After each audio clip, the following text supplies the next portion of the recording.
if we are given a moment in 2 dimensions, we can kind of cheat and skip a step and break apart our component, because if we're given one plane, that means the moment will always be acting in the z direction. So our moment will always equal, if we're using the xy plane, force y times position x plus force x times position y, always perpendicular distances. And then I would represent the vector as a curved arrow here, either clockwise or counterclockwise. I should put counterclockwise on there to show positive direction. So this is simplified for 2D.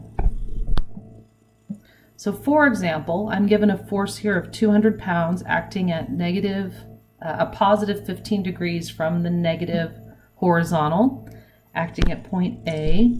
Point A is located at 5 feet from the origin.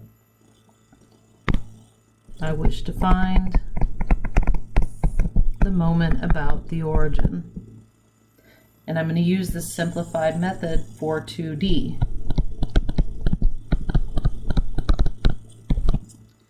So my moment about the origin magnitude is going to equal to, all right, I need components. So I need the vertical component here, force y, and I need the horizontal component here, force x, and this angle here will also be 15 degrees.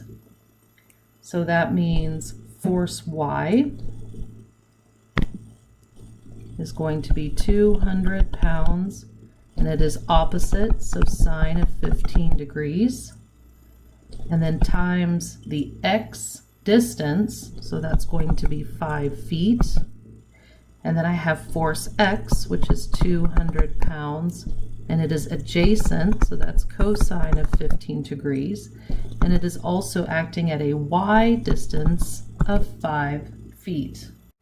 Next, I need to put in signs here. So using right-hand rule, I find that the force y is negative and the force x is positive,